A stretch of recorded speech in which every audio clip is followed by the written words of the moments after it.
Amén. Abramos, hermanos, la palabra del Señor en el libro de Éxodo. Busquemos el capítulo número 22, ya que los días miércoles estamos estudiando el libro de Éxodo y hemos ido avanzando y hemos llegado al capítulo número 22, que es donde vamos a leer ahora la palabra del Señor.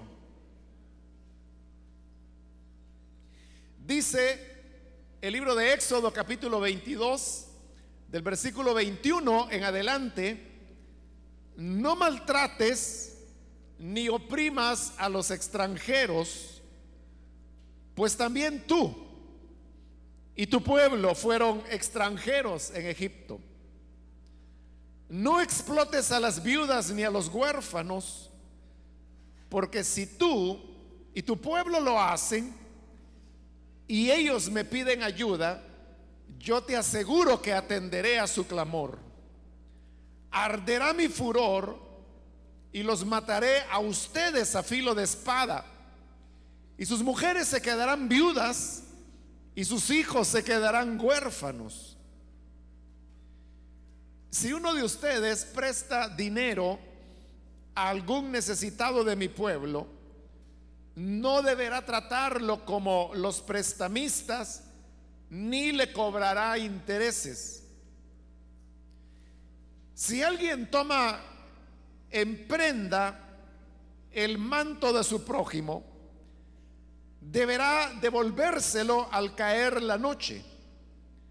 Ese manto es lo único que tiene para abrigarse, no tiene otra cosa sobre la cual dormir. Si se queja ante mí, yo atenderé su clamor, pues soy un Dios compasivo. Amén. Hasta ahí dejamos la lectura. Pueden tomar sus asientos, por favor, hermanos.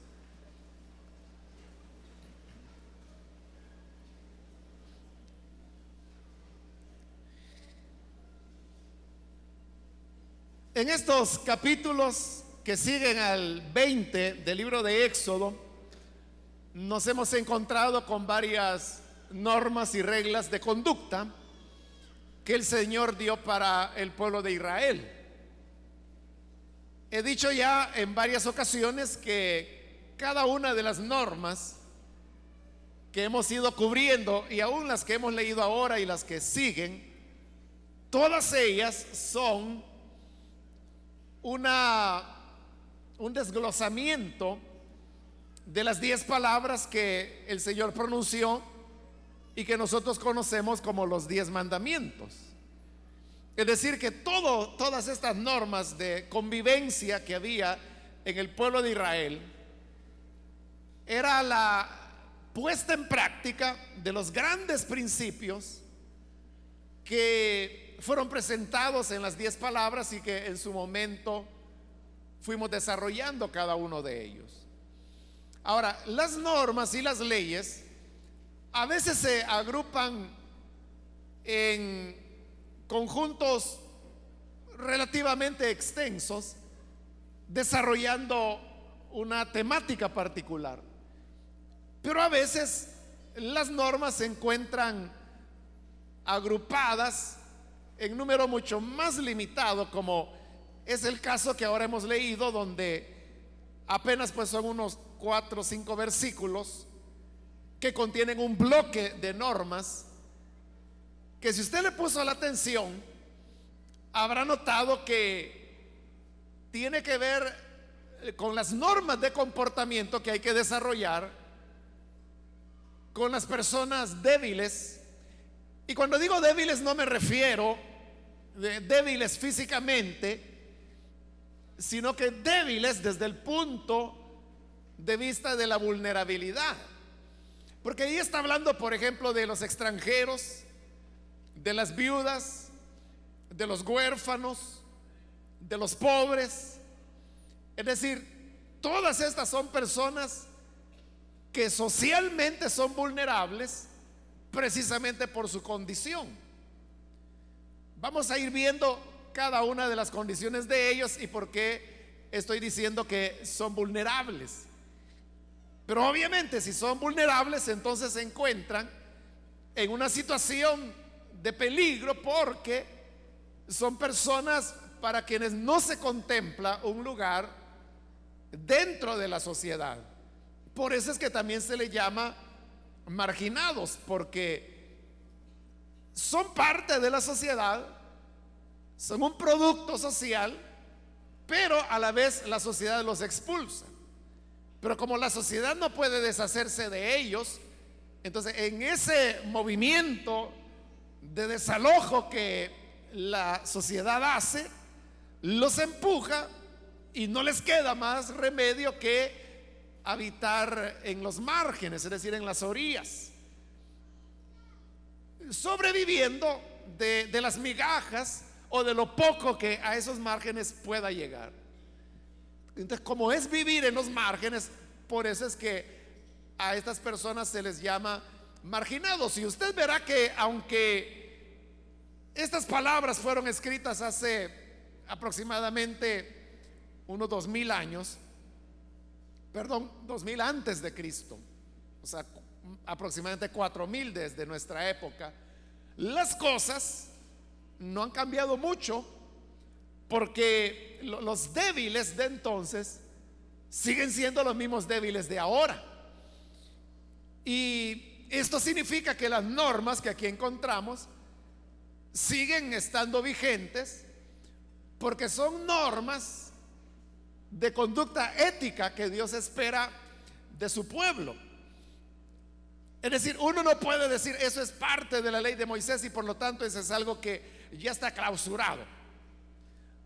O sea, porque los principios, los lineamientos que se están dando son de carácter ético. Entonces, la única manera como Dios pudiera invalidar un precepto ético que Él ha dado es que la naturaleza de Dios cambiara. Y esto significaría que Dios tendría que dejar de ser justo, verdadero, misericordioso, como lo dice allí, compasivo. Entonces, solo cuando esas características de Dios cambien, entonces podrán cambiar las normas éticas que Él ha dado. Pero como sabemos que Dios no cambia, que Dios es inmutable, es uno de los atributos de Dios, la inmutabilidad, entonces tampoco las normas que son de carácter ético tendrán un cambio. De manera que los versículos que hoy hemos leído son pertinentes, como lo vamos a ver en el desglose de cada uno de ellos. En primer lugar, comienza en el versículo 21 diciendo: no maltrates ni oprimas a los extranjeros. Cuando ella habla de los extranjeros, se refiere a las personas o que vivían con Israel, porque cuando ellos salieron de Egipto, no sé si lo recordará porque lo vimos ya hace un buen rato, cuando se produce el éxodo, la salida de Egipto, que de Egipto no solamente salieron israelitas, sino que hubo otros pueblos, otras naciones, que cuando vieron las grandezas y las maravillas que el Dios de Israel hacía, decidieron irse con los israelitas. Entonces, ellos eran extranjeros viviendo con el pueblo de Israel. Ese era un caso. El otro caso apuntaba ya más hacia el futuro, cuando ellos habrían de habitar la tierra que por ahora es solo una promesa, y en donde ellos iban a tener personas que pasaban de tránsito en el territorio de Israel, y a ellos también pues tenían la característica de ser extranjeros. A veces la Biblia también le llama forasteros. Lo único que el forastero es más la persona que va de paso y que va encaminándose hacia otro lugar. Si tuviéramos que escoger una palabra actual para entender de quién está hablando ahí la escritura, tendríamos que hablar de los migrantes. Es decir, las personas o que bien han migrado para vivir en otro país, por la razón que sea, o que van en tránsito en algún país porque tienen un destino que quieren alcanzar. Esos son migrantes o extranjeros, como le llama esta traducción que tengo acá. Ahora, ¿cuál es el problema con el migrante? Que mucha de la migración, casi toda la migración que se produce hoy en día, es de naturaleza ilegal. O sea, no hay duda que hay personas que emigran hacia otros países y lo hacen legalmente, siguiendo los procedimientos de ley.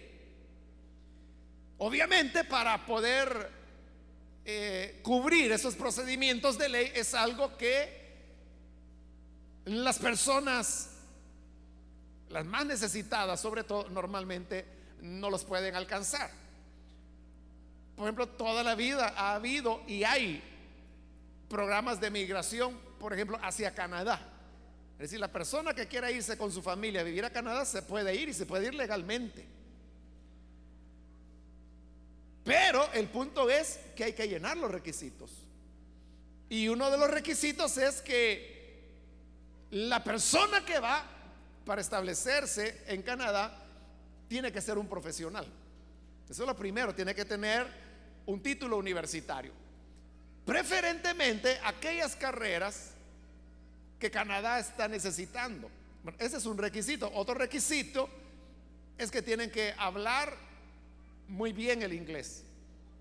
Para eso pues hay exámenes estandarizados a través de los cuales se puede determinar si una persona tiene el nivel de inglés que se requiere para ser un residente profesional en el Canadá.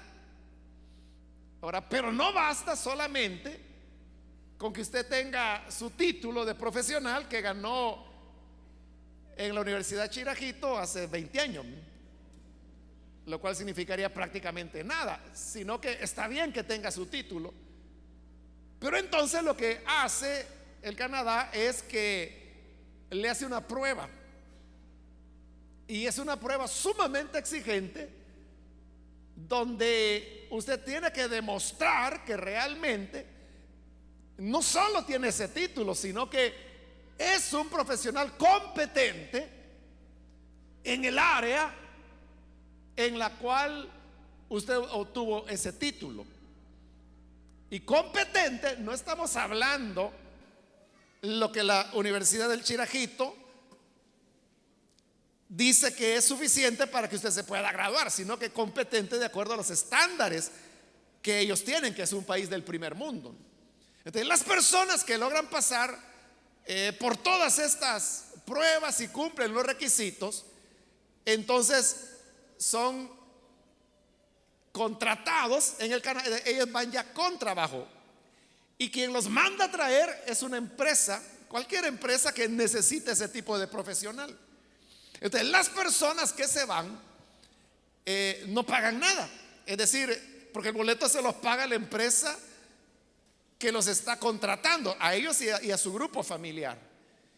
Cuando llegan allá tienen su casa, tienen salario, tienen vehículo, tienen una especie de tutores que los reciben, les orientan acerca de cómo es la ciudad, a dónde queda el supermercado, a dónde la farmacia, cómo, a qué médico deben ir, etcétera. Es decir, para que puedan acomodarse. Esa es migración legal. Pero con solo mencionarle los requisitos, pues usted puede ver que no es fácil alcanzarlos, ¿no? Y que las personas más necesitadas de salir del país, que la mayoría lo hace por razones económicas, o como las estadísticas lo muestran, por huir de la violencia, son personas que esas condiciones no las alcanzan. Entonces, ¿qué les queda? La opción es la migración ilegal. Pero aquí viene el punto: como es ilegal, esa persona no existe. O sea, legalmente no existe. Un ilegal, el nombre lo dice, o la otra manera, ¿verdad? ¿Cómo se le llama? que es un poquito más suave, indocumentado. Pero ¿qué es una persona indocumentada? Alguien que no tiene documentos. Y como no tiene documentos, no tiene existencia jurídica. O sea, como persona existe, pero como no tiene documentos, no puede hacer nada. Imagínense que, bueno, usted es salvadoreño, salvadoreña, pero imagínense que por alguna razón le negaran sus documentos salvadoreños, es decir, que no tiene partida de nacimiento y no tiene DUI. Y si yo le pregunto, ¿usted podría vivir en el país sin tener partida de nacimiento, sin tener DUI? Y usted mira, sí, puedo vivir. Claro, puede vivir, pero ¿cómo? Si fuera joven, no podría estudiar, porque la escuela lo que le va a pedir es partida de nacimiento. Si quiere casarse, no se puede casar. Si quiere sacar licencia de manejo, no puede, porque no tiene DUI, no tiene documentos. Le pagan con un cheque, ¿cómo lo va a cobrar? Si cuando va al banco lo primero que le piden es el DUI. Hoy hay bancos que en la puerta, en la entrada, ahí le están pidiendo ya el DUI, para no perder tiempo. O sea, se lo dan y ahí de una vez lo digitan y ya usted pasa. Si no lo lleva, y que ni lo reciben en el banco. Entonces, todas estas dificultades que le estoy mencionando son las dificultades del inmigrante o migrante ilegal en otros países. Entonces, como está en tal desventaja, se vuelve vulnerable, se vuelve débil, porque ¿cómo hace? Esa es la razón por la cual se producen muchos abusos. Y en lo que se llaman las rutas migratorias, que pasan por Guatemala y luego por México, usted sabe que esas son rutas de dolor, de sufrimiento, de muchos peligros. ¿Pero por qué? ¿Por qué el migrante, por ejemplo, al pasar por México enfrenta tantos peligros que el mexicano que vive ahí no los enfrenta? Y no porque no haya mexicanos pobres, hay mexicanos pobrísimos. Pero ¿cuál es la diferencia? Que el mexicano tiene documentos. Él sí puede ir a la policía y él sí puede ir y denunciar: mire, me asaltaron. Y entonces la policía, muy bien, entonces va a poner una denuncia. Su cédula de vecindad, creo que se llama allá, lo que sería el equivalente al DUI acá, la presenta y le comienzan a levantar un acta. Pero si usted es un inmigrante ilegal y le pasa algo, ¿a dónde lo va a ir a denunciar? Usted puede ir a la policía y dice: mire, vengo a denunciar que unos ladrones ahí me robaron todo lo que llevaba. Muy bien, entonces va a pasar a poner una denuncia. Su documento, por favor. Fíjese que no tengo porque yo soy ilegal, yo de viaje voy. Ahí mismo lo van a detener. Entonces, ¿qué opciones tiene? Entonces, como el inmigrante no tiene existencia jurídica, no tiene acceso a nada. Y por eso es que las personas que a veces encuentran sus cuerpos, como no llevan documentos, nadie sabe si es nicaragüense, si es hondureño, si es salvadoreño, si es guatemalteco o si es otro mexicano que está ahí. No tiene documento, entonces lo entierran como desconocido. Y como la familia de acá encuentra a su ser querido que se desapareció hace 3, 4 meses, que dijo que iba para el norte y jamás se volvió a saber de ellos, como tristemente ha ocurrido en muchos casos. Entonces, las personas abusan del migrante porque se encuentra en esa situación de debilidad. Le ponía el caso, por ejemplo, de cobrar cheques. En los Estados Unidos hay personas que pagan con cheques, pero ¿y el indocumentado cómo cobra un cheque? Si es un indocumentado, ¿cómo cobra su cheque? No sé si le ha contado a su familiar cómo hacen. Lo que hacen es que tienen que buscar a otra persona que se los cobre, pero no se los cobra por ser buena gente, sino que les cobran una comisión. O sea, yo no sé qué porcentaje es, pero si le van a cobrar o le van a hacer efectivo un cheque de $100, entonces vienen y le dicen: bueno, si fuera el 10%, aquí están 90 y los otros 10 me quedan a mí. ¿Y qué le estoy cobrando? Simplemente que él me lo endosa. Y ya con el cheque endosado, entonces yo voy, lo reendoso y lo cobro yo. Así de sencillo. O lo abono a una cuenta de ahorro y yo tengo los $100, pero a aquel solo le di 90. Y la gente está resignada a eso, que sabe que una parte de su dinero le va a quedar a la persona que le hace el favor de cambiarle su cheque, porque él no lo puede hacer porque no tiene documentos. Bueno, creo, hermanos, que no es necesario poner tantos ejemplos, porque entendemos fácilmente que el migrante es una persona que está en desventaja con respecto al nacional. Pero por eso es que Dios dice: no maltrates ni oprimas a los extranjeros. Y les da una razón: pues también tú y tu pueblo fueron extranjeros en Egipto. Ellos habían sido migrantes durante más de 400 años en Egipto. ¿Y cómo los trataron? Lo que Dios dice que no se debe hacer. Los maltrataron y los oprimieron, como lo hemos visto en este mismo libro de Éxodo. Entonces Dios lo que está haciendo es diciéndole a Israel: recuérdate lo que tú viviste. Y como tú viviste, tú ya sabes lo que se siente, lo que se experimenta al ser extranjero en un país que no es el propio. Eso te debería hacer más compasivo. Pero fíjese, hay gente que ha vivido todo eso, ha sido maltratada, ha sido oprimida por el hecho de ser migrante indocumentado. Pero él oprime y maltrata a otros.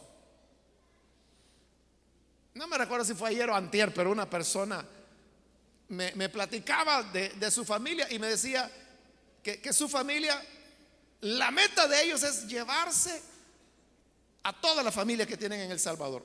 Pero no crea que se los llevan por superación o por ayudarles, sino que se lo llevan, pero cuando están allá, me dice, los explotan. Y es su familia, son su familia. Pero me dice, cada cierto tiempo ellos envían ya tantos miles de dólares, o sea, lo que cobra el coyote. Ahora se viene fulano y se lo llevan. Ahora vamos con mengano, ahora vamos con la sutana, y uno a uno. Y la meta es llevárselos a todos. Ya casi se lo llevan a todos. Creo que solo uno queda ahí acá. Pero ¿a qué precio? Que al llegar allá los explotan. O sea, sacan provecho de eso. ¿Cuántas personas no hay que le dicen: mira, venite para acá, te vamos a ayudar, te vamos a prestar el dinero, aquí vas a tener trabajo, no te preocupes por el apartamento, aquí te vamos a dar dónde vivir? Se lo llevan. Cuando están allá, ni un mes ha pasado cuando ya le están cobrando. Y luego dice: pero si todavía ni trabajo tengo. Bueno, pero entonces vas a tener que pagar por el apartamento. Y le comienzan a cobrar por un apartamento que tiene que compartir con otras 10 personas, y donde por la mañana tiene que hacer fila porque tiene que esperar que los otros 9 se bañen para él poder utilizar el baño. Eso es así, es real, hermanos. Es las condiciones en que nuestra gente vive. Y luego, como no pueden pagar, o se cansan o se aburren, los echan. Simplemente los sacan, sean mayores o menores de edad. Hay excepciones, obviamente, pero esto que le estoy diciendo es casi una constante. Entonces uno se pregunta: bueno, ¿y esta gente qué no vivió eso mismo? Sí. ¿Qué no los maltrataron a ellos? Sí. ¿Qué no los oprimieron a ellos? Sí. ¿Y cómo es que están oprimiendo a los demás? Esa es la falta del temor a Dios. Pero Dios lo que dice es: no los maltrates ni oprimas al migrante, porque acuérdate que tú también fuiste migrante en un país extranjero, en Egipto. Acá en nuestro país, hermanos, sobre todo en estos meses finales del año, nosotros recibimos a muchos migrantes. Hay mucho hondureño y sobre todo mucho nicaragüense que viene a nuestro país a trabajar, porque aquí pagan en dólares. De cuando regresan a sus países, se les multiplica. O sea, lo mismo que nuestra gente hacía o que hace, ¿verdad? Ir a los Estados Unidos, así que allá se gana en dólares. Así ve el nicaragüense, sobre todo en el oriente, hermano. Digamos, en las cortas de caña, que ya viene la zafra, mucha de la mano de obra es nicaragüense. Pero ellos, bueno, hace 2 años, algo así, el gobierno estableció un programa en donde los recibe a los nicaragüenses y les dan como un estatus temporal. Pueden trabajar en la corta de caña, le dan un permiso, algo así como de 2-3 meses, lo que dura la zafra, trabajan y se van, y todo es legal. Pueden hacerlo todo legalmente en el país. Pero hasta hace unos años no era así. Y quizás todavía hay nicaragüenses que no saben que existe ese recurso y se vienen de manera indocumentada. Entonces, el salvadoreño se relaciona algunas veces con personas migrantes y que están indocumentadas y por lo tanto en vulnerabilidad. La pregunta sería, ¿cómo les tratamos nosotros? Porque a veces la gente dice, es que los mexicanos son fregados. O sea, no todos, porque son algunos milloncitos, son varios millones de mexicanos, pero algunos sí son fregados. Pero ¿y nosotros? ¿Nosotros cómo seremos? Quiera Dios que hagamos nuestras las palabras, la orden del Señor que dice: no maltrates ni oprimas a los migrantes que están de paso o se han venido a quedar a nuestro país. En el versículo 22 pasa a otro grupo y dice: no explotes a las viudas ni a los huérfanos. Las viudas y los huérfanos, otros vulnerables. Recuerda que la mujer dentro de la sociedad hebrea solamente podía alcanzar valor, aprecio, aceptación social cuando le daba un hijo a su esposo. O sea, no el hecho de casarse. Podía estar casada, lo cual ya era un paso en camino hacia una aceptación social, pero no la tenía todavía. Era solo cuando le daba un hijo. El problema era cuando la mujer enviudaba, se quedaba sola, se quedaba desamparada. Y había y hay personas que se aprovechan del débil, del que no se puede defender. De cómo veían a la señora viuda, no había un hombre que pudiera defenderla. Y por eso es que Jesús denunciaba a los fariseos que robaban a las viudas y a los huérfanos. ¿Y por qué lo hacían con las viudas? Porque ellas no tenían manera de defenderse y por eso el Señor los condenaba. Y les decía que por pretexto hacían largas oraciones, su religiosidad era una farsa. Porque sí cumplían los elementos externos religiosos, pero en la práctica estaban asaltando a las viudas y aprovechándose de los huérfanos. El huérfano, antes como hoy, también es otro marginado socialmente. ¿Quién, hermano, se preocupa por los huérfanos? O sea, ¿quién quiere un niño o una niña de la calle?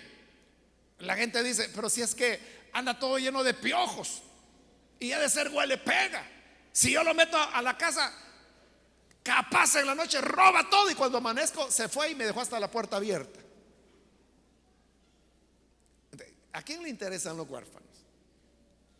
En lugar de interesar, hay muchas personas que lo que hacen es aprovecharse de ellos.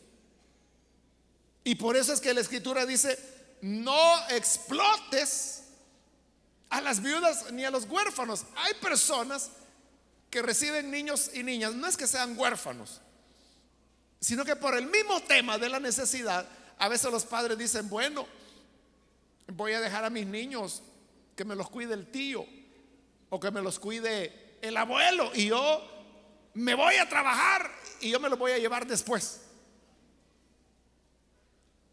Según el PNUD, en su más reciente informe, el 27% de los niños salvadoreños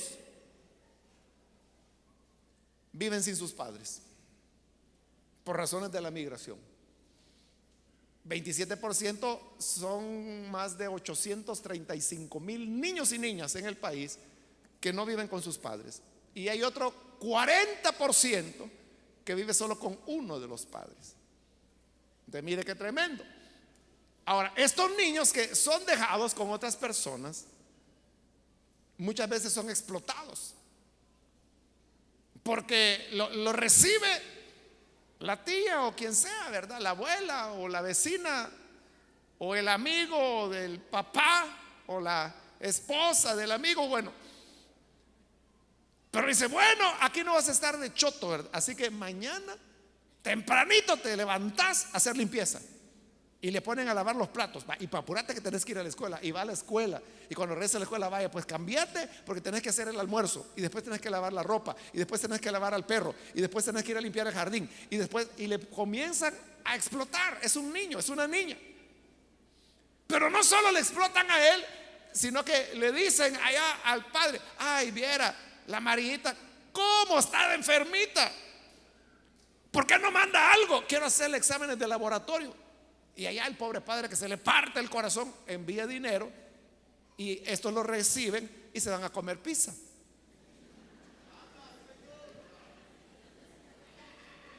Están explotando al huérfano.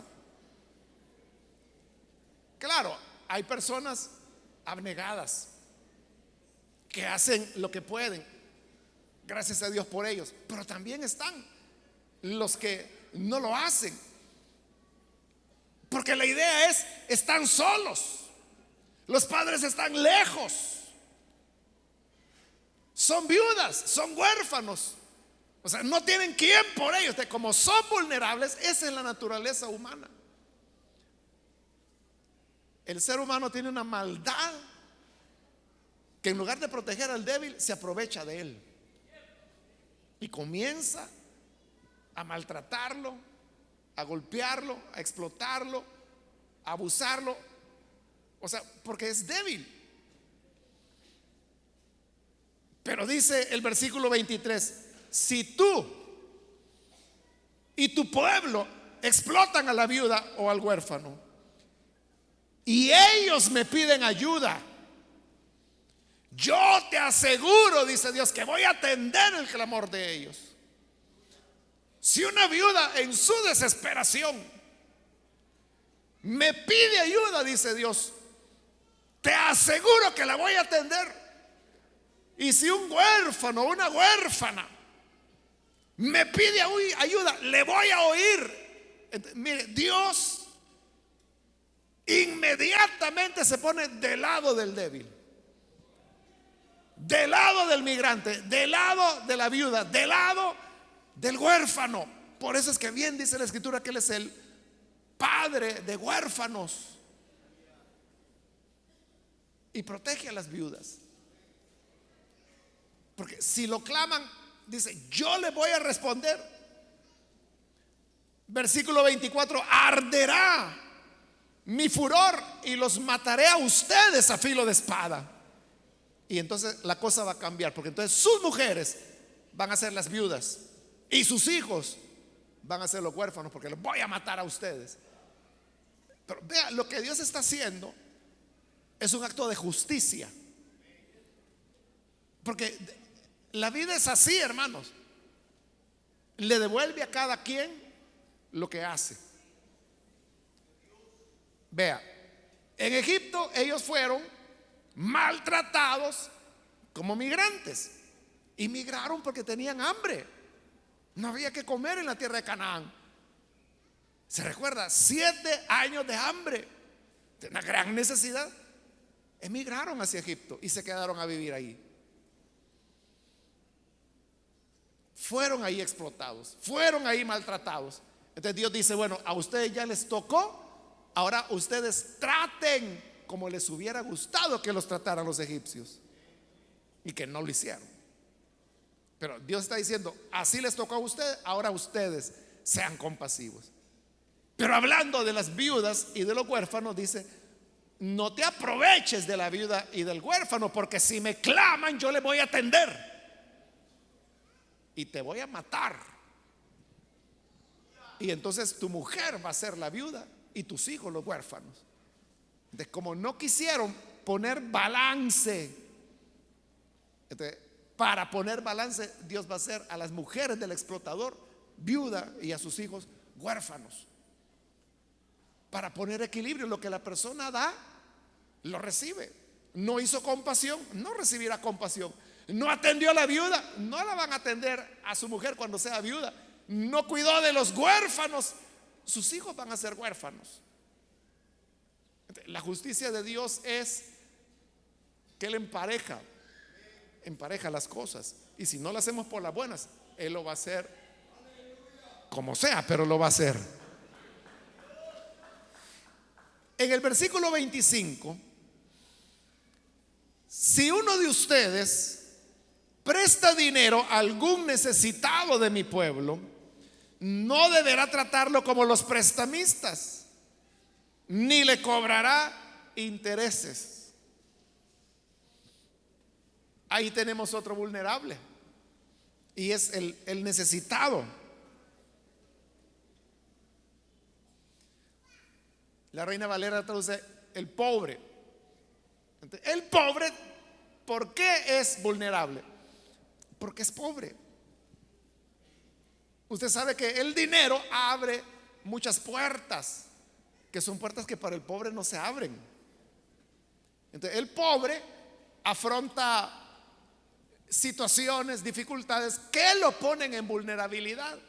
El pobre, por ser pobre, a sus niños tiene que enviarlos, por ejemplo, a recoger plásticos o lámina, aluminio, a los basureros. Y muchos dicen, bueno, pero ¿y dónde están los padres de esos niños? ¿Por qué no los cuidan? Es que es la manera de poder comer. Y eso los vuelve vulnerables porque los expone a peligros, a heridas, a infecciones, a parásitos y todas las cosas que se encuentran en los basureros. O los mandan a vender una cajita con chicles y tienen que andar de bus en bus, con todo el peligro que eso supone, de sinvergüenzas, pícaros, ladrones y todo lo que se mueve en la ciudad. Y estos niños o niñas ahí tienen que andar. Entonces, como son pobres, están expuestos a peligros que el que no es pobre no los enfrenta. El que no es pobre está en la escuela, está jugando, pero como este es pobre, tiene que andar vendiendo chicles. Este necesitado, como es necesitado, viene y dice que presta dinero. Entonces dice Dios, si le prestas dinero a algún pobre de mi pueblo, no lo trates como los prestamistas, ni le cobres intereses. ¿Oyó eso? Dice, a los de mi pueblo no les cobres intereses. Es una pregunta que mucha gente hace. Gente que dice, mire, yo vivo de prestar dinero, pero fíjese que un hermano me ha venido a pedir dinero. ¿Qué hago? ¿Se lo presto y le cobro intereses? Ahí dice claro, no le cobres intereses. ¿Por qué? Porque es tu hermano. En Deuteronomio, mucho más adelante, hay una norma que dice que sí se podía cobrar intereses, pero al extranjero, no al hermano. Entonces, no es que Dios esté condenando el tema de ganar un interés, lo que está condenando es la falta de apoyo hacia alguien que realmente está necesitado. Y cuando usted viene, bueno, que le preste está bien, pero si le presta y le va a cobrar intereses, lo pone peor. Usted sabe que hay intereses terribles, que la persona diariamente tiene que estar pagando 5 o 10 dólares, dependiendo cuál fue la cantidad que le prestaron, de interés, porque no le aceptan abono a capital.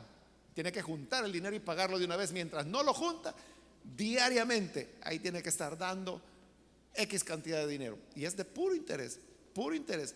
Y la cantidad que prestó, a veces la paga 10, 16, 23 veces y sigue pagando y pagando, porque todavía no ha juntado el dinero. ¿Y cómo lo va a juntar si todo lo que gana se lo está pagando en intereses? Aquel que prestó 100 dólares termina ganando 15,000. Dios dice: eso no lo hagas, eso no lo hagas. Entonces, ¿por qué tenemos que hacerlo? Aquí no lo dice, pero en el Evangelio de Lucas Jesús sí lo aclaró. Y entonces él dijo que debemos prestar sin esperar recibir nada, simplemente por el hecho de ayudar. Y usted dice: bueno, pero ¿ya cuenta de qué? El dinero que a mí me ha costado, yo se lo voy a prestar a una persona que quizás ni me lo va a pagar. ¿A cuenta de qué? A cuenta que tenemos un Dios que es bueno y que hace salir su sol sobre buenos y sobre malos, y que envía su lluvia sobre todos. Si decimos ser hijos de ese Dios bueno, si está en tu posibilidad de hacerlo, ¿por qué no lo haces? Siempre al pasar por este tema, hermanos, me acuerdo de una hermana hace décadas ya, que exactamente eso. Bueno, la hermana no tuvo ni el valor de preguntarme directamente a mí, sino que envió, no me acuerdo si uno de sus hijos o sus hijas, pero era un niño, y me dijo: mire, mi mamá dice que le ha prestado dinero a tal hermano y que no le ha pagado, entonces que qué puede hacer, que si le cobra o no. Entonces yo fui a agarrar un papelito, busqué la cita de Lucas, donde dice que prestemos sin esperar recibir nada. Y dice que al que le hemos prestado, que no le cobremos. Así dice la cita de Lucas. Entonces yo le agarré un papelito, le anoté la cita bíblica y le dije al niño o niña, no me acuerdo qué era: mira, llévaselo a tu mamá y decirle que ahí está la respuesta que ella busca. Y se lo llevó. Como a los 2 días me enteré que le había ido a cobrar.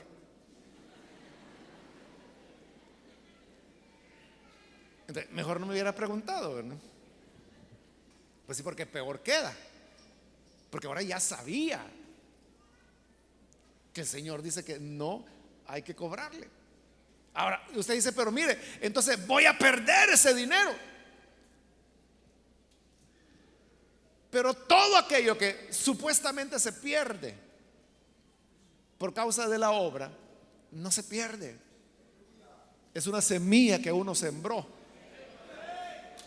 Y como dice la Escritura, que el que presta al pobre, perdón, el que da al pobre, al Señor le presta. Entonces, Él es el que va a devolverlo. Obviamente usted tiene que saber a quién le presta, porque hay gente que de eso vive, de andar prestando. Y si usted le presta, le va a hacer un mal a esa persona, porque le está fomentando su mal hábito de vivir de la caridad pública. Pero si usted sabe que es una persona que trabaja, pero está en una situación difícil, usted sabe que hay emergencias que a veces vienen a la vida, una enfermedad o un accidente que demanda que hay que juntar $3,000 para la operación. ¿Y de dónde lo saca? Si $3,000 es lo que gana en 2 años, ¿cómo hace? En su desesperación va y busca que presta. Entonces, si tú le vas a prestar a un necesitado, dice: si prestas dinero a algún necesitado de mi pueblo, no lo trates como los prestamistas, ni le cobres intereses, porque lo que estás haciendo es ayudándole. Y recordemos la regla de oro: así como queremos que nos traten, debemos tratar. ¿Cómo quiere usted que lo traten cuando tenga una necesidad? Que diga, está bien, yo le presto, pero al 10% diario. ¿Cómo se sentiría usted? ¿Así quiere que lo traten? ¿O le gustaría, vaya hermano, mire, aquí está lo que usted necesita, no le voy a cobrar ningún interés, cuando usted pueda y según el Señor le ayude, ahí me lo devuelve? ¿Así le gustaría?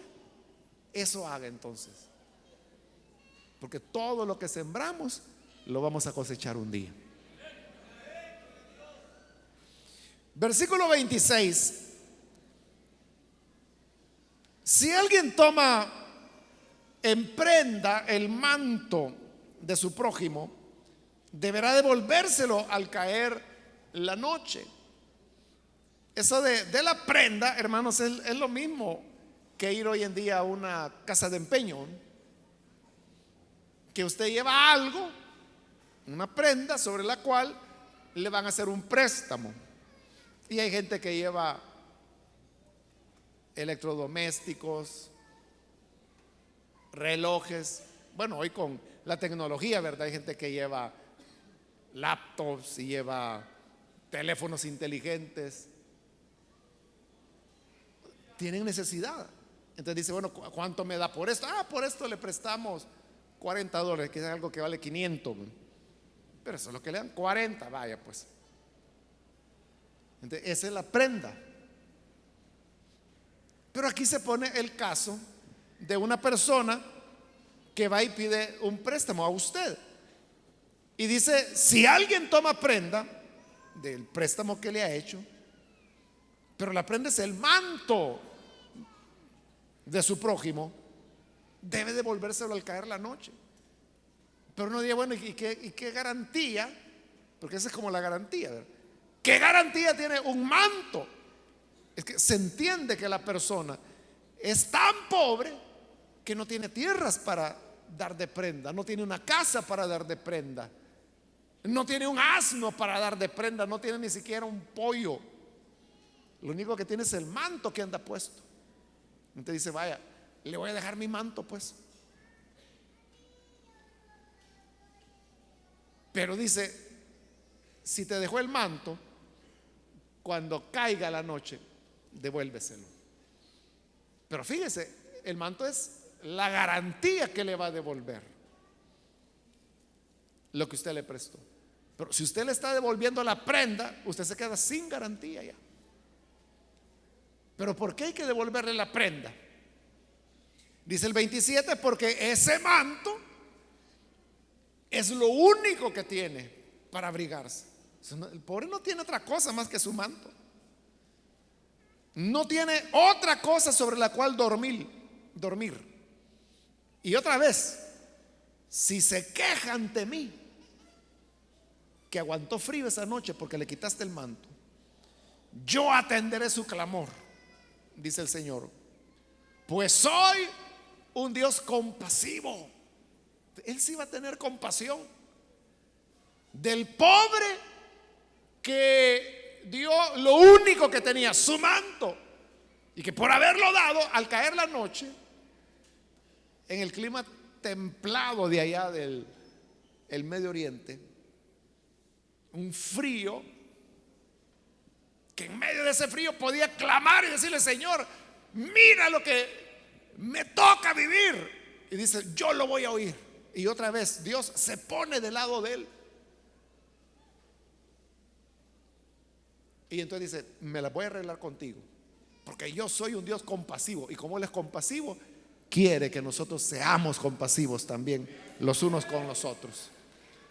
Decir que somos hijos de Dios no es solamente, hermanos, algo de que jactarnos o algo que lo decimos como una tradición. Decir que somos hijos de Dios es que vamos a ser como Él es.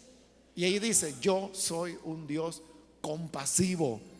Nosotros debemos ser compasivos con los débiles, principalmente con los débiles.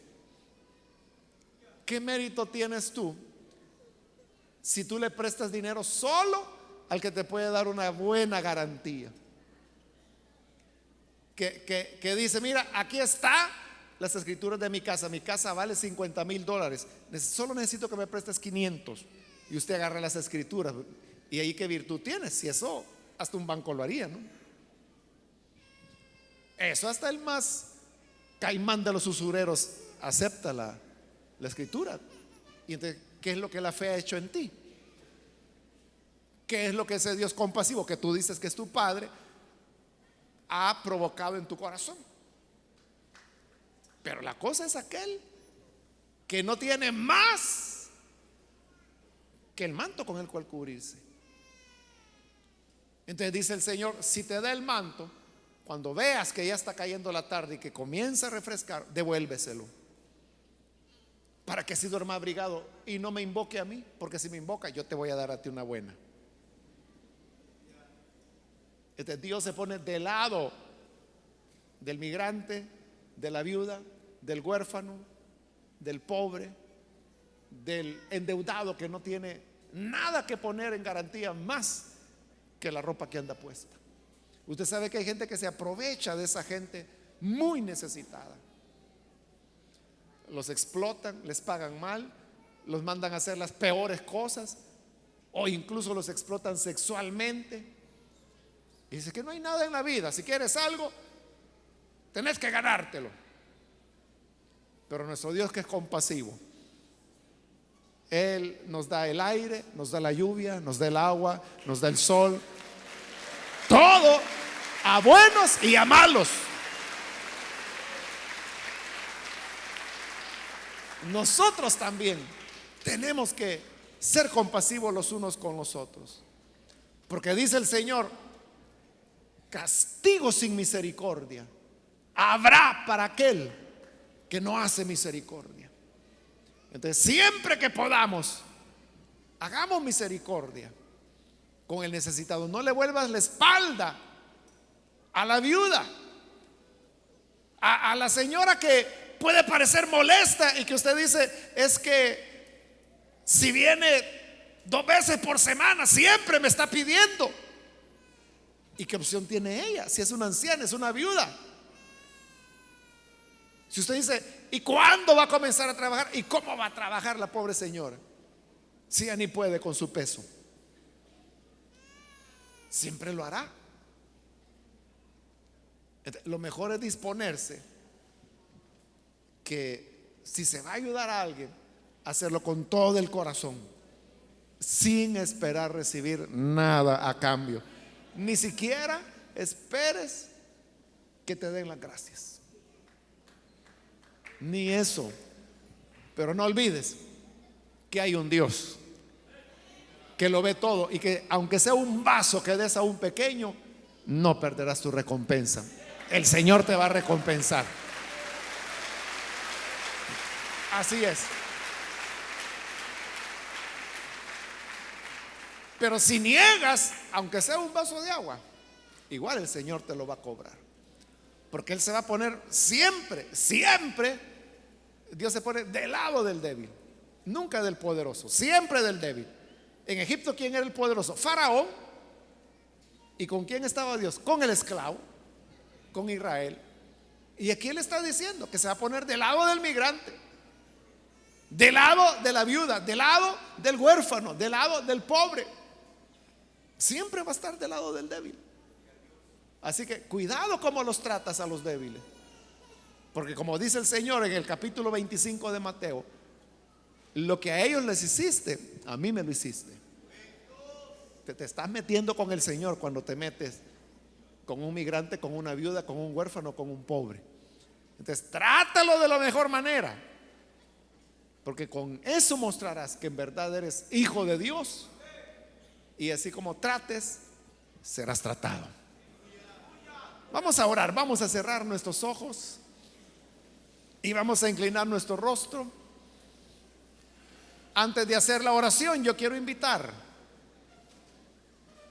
si hay con nosotros alguna persona que ha escuchado estas normas que la palabra de Dios establece, normas muy actuales, porque hoy es cuando sabemos de migrantes, de viudas, de huérfanos, de pobres. No nos son extrañas esas palabras, no es necesario explicarlas. Sabemos quiénes son y conocemos a muchos y muchas que caen dentro de esa categoría.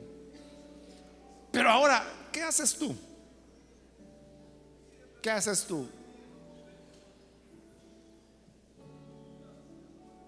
Si has comprendido que la voluntad de Dios es que seamos compasivos, así como Él es compasivo, pues lo primero que debes hacer es conocer a ese Dios compasivo. Experimenta la compasión del Señor cuando Él perdona tus pecados. Y experimentando esa compasión, podrás tú ser compasivo con los demás. ¿Hay alguna persona que hoy necesita creer en el Hijo de Dios? Ahí en el lugar donde te encuentras puedes ponerte en pie como una expresión de que tú deseas recibir al Hijo de Dios como Salvador. ¿Hay alguna persona, algún amigo, amiga que necesita creer en el buen Salvador? Póngase en pie, por favor. ¿Hay alguna persona? Venga. Dios es compasivo, muy compasivo. No importa lo que tu vida haya sido o lo que hayas hecho, grande es la misericordia del Señor. ¿Quieres venir y entregarte a Él? Ponte en pie. Ahí donde te encuentras, con toda confianza, ponte en pie y vamos a orar. Ven al Hijo de Dios y verás la vida de una manera diferente. Porque el mundo nos enseña a ser egoístas. El mundo nos enseña a velar por lo mío, lo mío, lo mío y lo mío. Pero el amor de Dios nos impulsa a velar por los demás, principalmente los débiles. ¿Quieres ser parte de esta familia de Dios? Ponte en pie. Vamos a orar. Si hay hermanos o hermanas que necesitan reconciliarse, también hoy es la oportunidad para hacerlo. Si te alejaste del Señor por alguna razón, te puedes reconciliar ahora. Ponte en pie también. Vamos a orar. Hazlo ahora. ¿Hay alguien que necesita hacerlo? Ponte en pie y vamos a orar.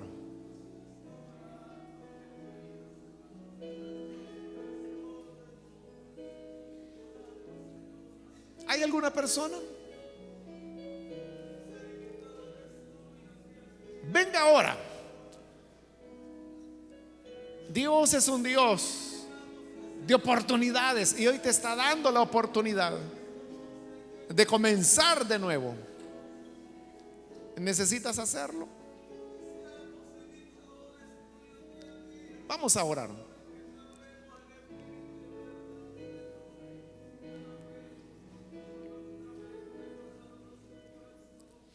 Voy a finalizar la invitación, pero si hay alguna persona que por primera vez necesita venir para creer en el Señor o reconciliarse, póngase en pie.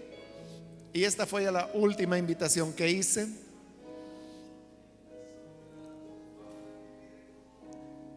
Aquí hay un joven que pasa, bienvenido. ¿Alguien más que necesita venir? Puede aprovechar y ponerse en pie para que podamos orar. ¿Hay alguien más?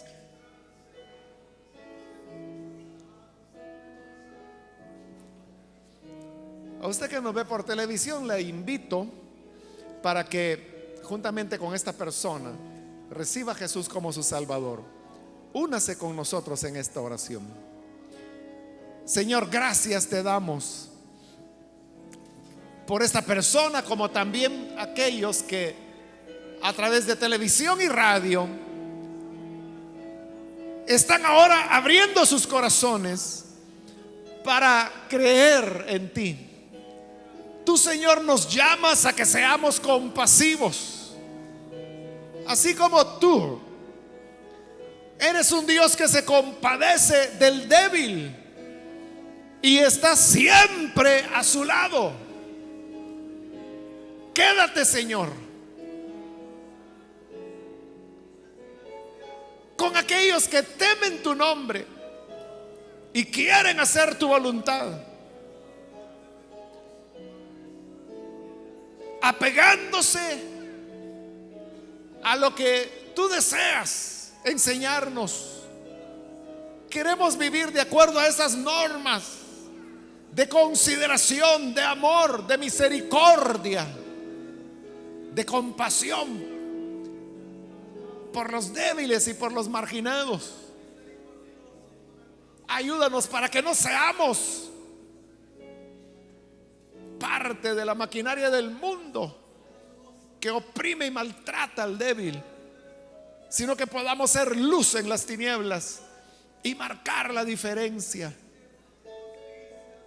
Y que así como tú, nosotros también nos pongamos al lado del débil y del marginado. En el nombre de Jesús nuestro Señor lo pedimos. Amén.